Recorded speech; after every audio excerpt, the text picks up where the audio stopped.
Hi అండి, అందరికీ నమస్తే. ఎలా ఉన్నారు? బాగున్నారండి? ఏంది బేడాలు చూపిస్తుంది అనుకుంటున్నారో, నేను గోంగూర పచ్చడి చేస్తున్నాను అనమాట. మీకు చూపిద్దామని చూపించేస్తున్నాను. ఒక కప్పు శనగ బేడలు ఈ కప్తో తీసేసుకున్నాను. ధనియాలు సగం కప్పు తీసుకున్నా. దీంతో ఇవి కూడా ఒక కప్పు ఉద్ది బేడలు. ఇది కంది బేడలు వచ్చి ఒక కప్పు తీసుకున్నాను. కంది బేడలు ఒక కప్పు, ఉద్ది బేడలు ఒక కప్పు, శనగ బేడలు ఒక కప్పు, ఈ మూడు వచ్చి ఈ కప్తో తీసేసుకున్నాను అనమాట. సగం కప్పు ధనియాలు, కొంచెం ఒక స్పూన్ అంతా జీలకర్ర, ఎండుమిర్చి ఒక 15 తీసుకున్నాను. గోంగూర వచ్చి 2 కట్టలు తీసేసుకున్నాను. ఈ ఉడకబెట్టేసుకోవాలి గోంగూర. మనము ఇప్పుడు గోంగూర పెట్టేసుకుందాం. పెద్దడికి చేసుకోవాలి గోంగూర. చూడండి, కొంచెం ఆయిల్ తీసేసుకున్నాను. ఒక 2 స్పూన్ల ఆయిల్ చూపించాను కదా, ఇవి వేసేసుకుందాం. శనగ బేడలు,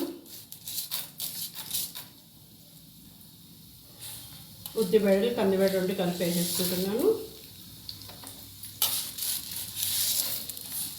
ధనియాలు అన్నీ మొత్తం వేసేసుకొని ఫ్రై చేసేసుకోవాలి. ఈ చల్లారిపోయినాయి మిక్సీలో పొడి కొట్టేసుకోవాలి. మిక్సీలో వేసేసుకుందాం.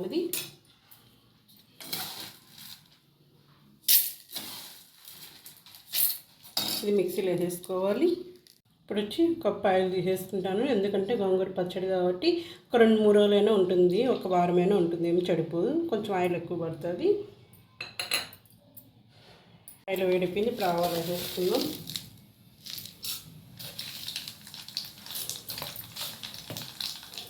తెల్లగడ్డలు దంచి వేసుకున్నాను, ఇవి కూడా వేసేసుకోవాలి. కరివేపాకు. ఇప్పుడు తెల్లగడ్డలు ఫ్రై అయిపోయినాక బాగా ఉడికి పెట్టేసుకున్నాం కదా, ఇక్కడ వేసేసుకోవాలి.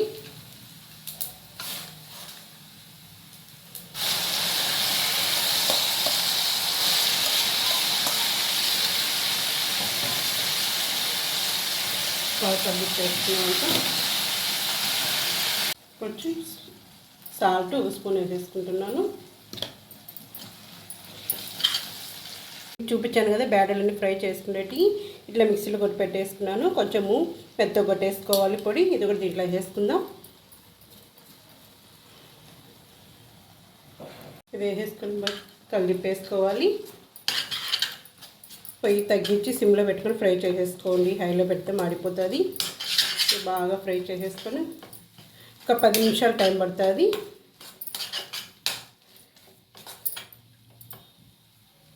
అంతే. ఇప్పుడు కొంచెం ఇంగు వేసేసుకుందాం. ఇది వేసుకొని కలిపేసుకొని ఒక 2 నిమిషాలు ఆఫ్ చేసేసుకుంటే సరిపోతుంది. చూడండి, ఆయిల్ అంతా బాగా పట్టేసింది గోంగూరకి. ఏనంది గోంగూర పచ్చడి బాగుంది. అన్నంలో వేసుకొని తినడమే గోంగూర పచ్చడి. చాలా సింపుల్, ఎక్కువ టైం కూడా పట్టదు మనకి. చూసారా, ఆయిల్ అంతా బాగా పట్టేసింది. గోంగూర పచ్చడి ఎలా ఉంది? బాగుందా? బాయ్ అండి. కొత్త సబ్స్క్రైబ్ చేసుకోండి. అందరూ లైక్ చేయండి. బాయ్ అండి. గోంగూర పచ్చడి రెడీ అయిపోయింది. అన్నంలో వేసుకొని తినడమే ఇంకా.